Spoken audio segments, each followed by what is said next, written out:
clarify that. I was intrigued also by why Vietnam, out of the blue, and you didn't introduce that. I mean, right now we are in Bangladesh, we're in China. We've invested in this joint venture with Pacific and Crystal and Bros in Bangladesh. So why Vietnam out of the blue? I mean, yes, I am sourcing, but are you suggesting that I close down Bangladesh and only go to Vietnam? So I just wanted to, if you could address that. So I'll go first. In terms of the physical stores, that's the first part of the questions. Currently, the 200 physical stores is actually really physical stores. In terms of the virtual stores, because pop-up stores are really like temporary stores where you really stop at university, you set a pop-up store for a period of time and then you take it off, because that's really for making your brand known to the university students, since that's our target audience. But at the same time, we still want to establish a permanent presence in US market, and hence we still want to have the 200 permanent stores, physical stores in US. While the virtual stores, we really want to tap on the trends of the virtual technology. So we still want to have an additional 50 virtual stores by the end of 2020. So those are additional KPIs that we set for our strategy.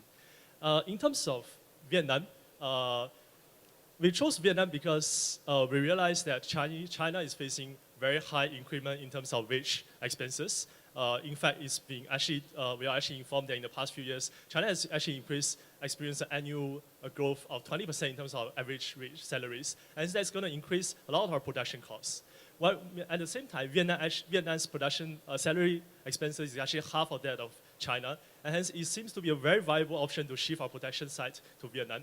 At the same time, through my own readings, I've seen that there is this Nguyen Truong, I'm not sure I pronounced correctly, Nguyen Truong city in Vietnam that actually has very good industrial sites, that has a very established textile industries that's actually able to cater to our needs. And yeah, I think my TV wants to add on. Just to quickly add on to that, I mean, 200 does seem like a very large number. And when you mentioned the hub-spoke model, so we didn't just take it out of anywhere. We looked at a case study. For example, Metro, a famous retailer in Europe, actually started off this bespoke model within Romania to systematically roll out their expansion of stores. And we saw that as a possible, it has been tried and tested, so it's a case study to help us to systematically roll out the stores that we want. And for the VR stores, the main element besides the experience is that you don't have to stock your inventory in these stores, because your customers can just buy it and then have it delivered to them from the warehouse to their house in about 3 days' time. So given that, that's going to systematically help us in terms of achieving that target goal of 200 stores. I have a question on the sourcing model, the whole business model. Inditex, which I think is in the case study, is a fully integrated model including production, and is the world's largest retailer, I believe. Whereas we take a partnership approach.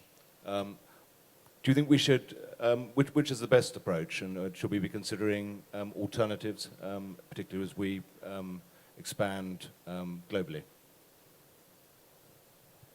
I think I can start first again.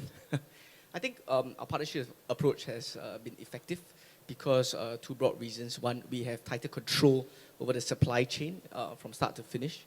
I think with a partnership system like a JV in Bangladesh, we will have more access for experts. I can't remember the Japanese word for it.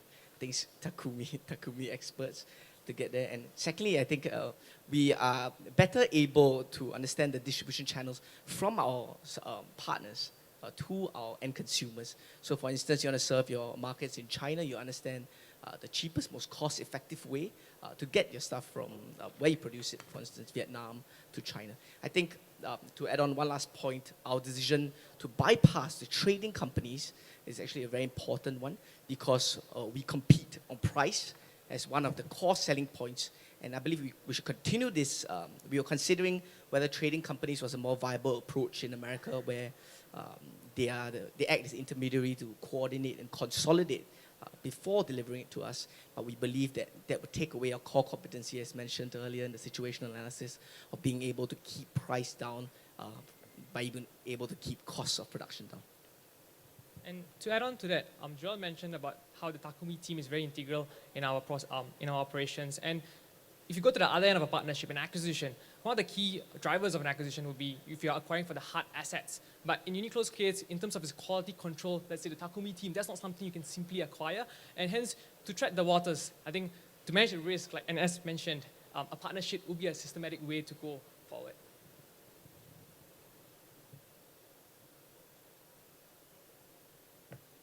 I guess just one comment, because I think the pop-up strategy, you've got to target, customers. I think it's low cost, brand building, and using their, everyone's on mobile apps, and so, social media. It's great marketing without spending money. And if that works, why do you want to build 200 stores?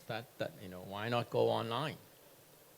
I think that's where I think you are throwing too much in. So, hey, this doesn't work, I go that way, and I go that way, and I have virtual stores. I only have a limited amount of capital to invest. So you have to, I think related to Gordon's point about Forex and other things, you have to look at the financial implications and the returns. And I think the point is, mall traffic in the US is really bad now. Yep. The economy is doing well, but malls are doing, and you are against, so how many times have we heard A&F, Hollister, Gap, no one mentioned J. Crew. I mean, these are all college kids, they love it, but look at where A&F is today. It's barely surviving. You look at Sears, is it going to survive the end of 2016? Will there be Sears stores? So you asked me to open 200 stores. That's where I really worry.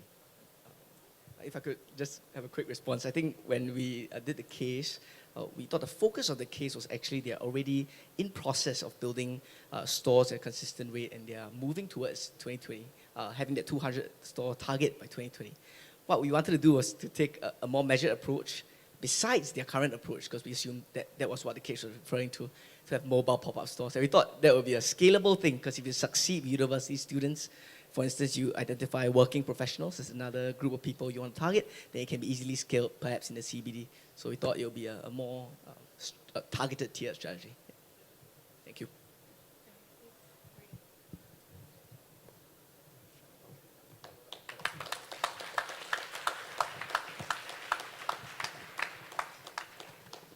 Thank you very much, the National University of Singapore. Well, please remain seated as we wait for the other team who's making their way here. Thank you. Thank you very much. Thank you very much. Thank you for your time. It's inside as well. Thanks so much.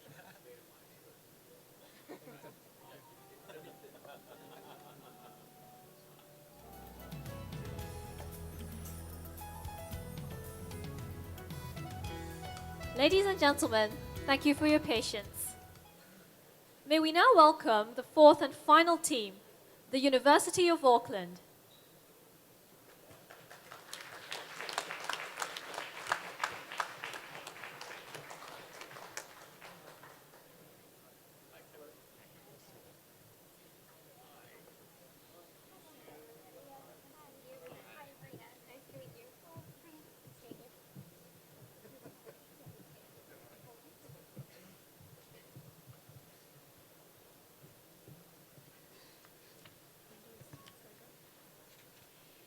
You are playing an international fashion game. And in order to win this game, you have to consider how your unique Japanese origin can augment yourself in the international market, while also considering how you need to tailor yourself to local preferences. So today, you have asked us how UNIQLO can achieve its vision to become an international retailer and achieve sales of 1.6 billion USD by 2020. And our answer is UNIQLO 2020, a strategy which focuses on 3 key areas. Firstly, building yourself in terms of your internal processes to match local wants and needs. Secondly, exciting new local customers. And finally, delighting them in new ways. In informing this strategy, we looked at your current strategic initiatives and how our proposal can enhance your position. As you can see here, currently it takes you 14 days to design your garments, and we propose that you reduce the time it takes to produce these garments to 9 days. Additionally, today you have 39 stores in the USA, and we propose that you aim to have 270 stores in the future. Lastly, you currently do not benefit from your branding as it is mistranslated in the US market, and we propose that you augment this brand and engage and excite your customers through the use of celebrities and interesting photo booths in your stores. By following this proposal, there's a key benefit to you, and it is depicted on the slide.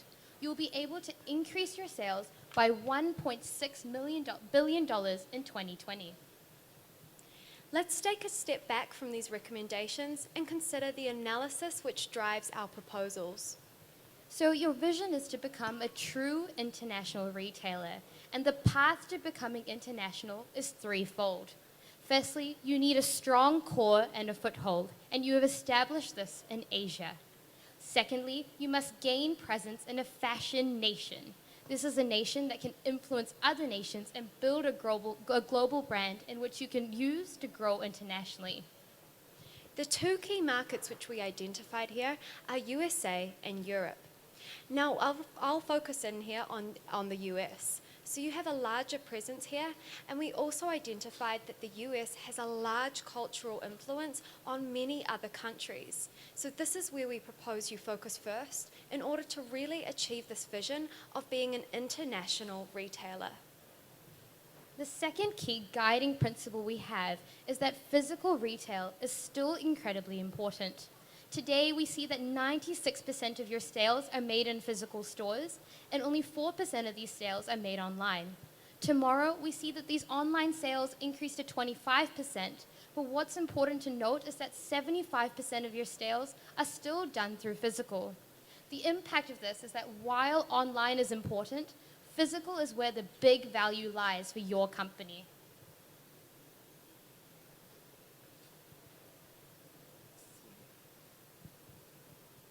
Your customer has your current processes are threefold. In order to get your products to your store and from your store to your customer, you must plan, you must produce, and you must transport your goods. We've taken a close look at these elements and found that your planning process is far too long and therefore costs you too much money. If you were to speed up this process, you'll be able to eliminate some of the costs that you currently bear. In terms of your production, we see that you're doing quite well in this area, as you only have 40 suppliers at this stage and showing that you're reducing the complexity of this as well. Lastly, we note that a large amount of your costs come from transport, but however, in light of getting to the USA market, we see this as a necessary. Unfortunately, you cannot produce in the USA as it's going to be far too expensive, so we notice that planning is the area in which you have the most area for improvement. We also considered how your brand aligns with being an international retailer and want to highlight a few key brand values which UNIQLO exhibits. These are shown on the slide behind me, and in particular, I want to draw focus to your unique Japanese twist. Now, while various other competitors are in the US market competing on these other areas, this is something that you hold which other players don't. And accordingly, this is what you need to focus on as you move into this market.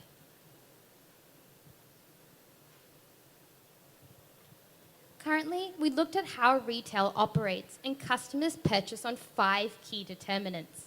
These determinants include price, range, location, quality, and fashion trends. Each of these determinants vary across customer segments and even locations. Considering how you're doing in Japan and the other Asian markets, your value proposition lies with 3 key areas. You provide a great price point, your clothes are generally on trend, and in addition, you have high quality products. However, in the Japanese market, you highlight different things. While trend and quality are still important, range is also more important for US customers as they look for a broader range of offerings when they go into their shopping stores. I also want to highlight that trend is different across different regions. And so while something may be considered fashion forward in Japan, it might not be considered fashion forward in the US. So you have to consider how local preferences can be met. There are also a variety of triggers which drive consumer purchases. First off, it can be a need-driven purchase. It can also be driven by impulse, or it can be driven by a need for entertainment. These three purchase drivers will require that you target your customer in different ways. And ultimately, you must consider how customers can be affected differently along these three different groups. Once your customer has been triggered to purchase, the physical journey is quite impactful. For instance, a customer would generally purchase clothes once every 3 weeks. They may walk through a bunch of shops and they would enter 3 stores. However, only one of those 3 stores would be able to convert that customer into a purchaser. What's important here is that both foot traffic, that is to get someone into your store, is important, but converting them into a purchasing and paying customer is what adds value to your organization. In light of all this analysis, we propose UNIQLO 2020, which has 3 key parts: building yourself for new tastes and preferences, exciting new customers, and then finding ways to delight them. I'll be considering what these strategies involve at a broad overview level, and Ria will discuss the rationale behind them. First off, let's look at build.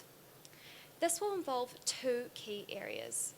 Firstly, we want you to look at how you can change your design process in order to make it more efficient. We propose that you engage in ideation with a partner and that you ultimately train your staff in new ways. Secondly, we propose building of an e-commerce platform, which will allow you to use e-commerce concepts in stores, which can inform new concepts through customer feedback. The rationale for the ideation is that, in fact, being a retailer means that you have to command and control your supply chain. If your supply chain takes too long, this automatically translates to higher costs for you. By reducing the time it takes to design your clothes, you're inherently going to reduce the costs that you bear.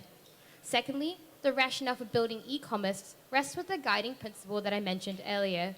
Even though physical retail is increasing, it's important for you to start considering e-commerce because in the days to come, beyond the 25% increase, it could be a dominant sales channel for you. Secondly, let's look at Excite. This will mainly involve building foot traffic into your stores.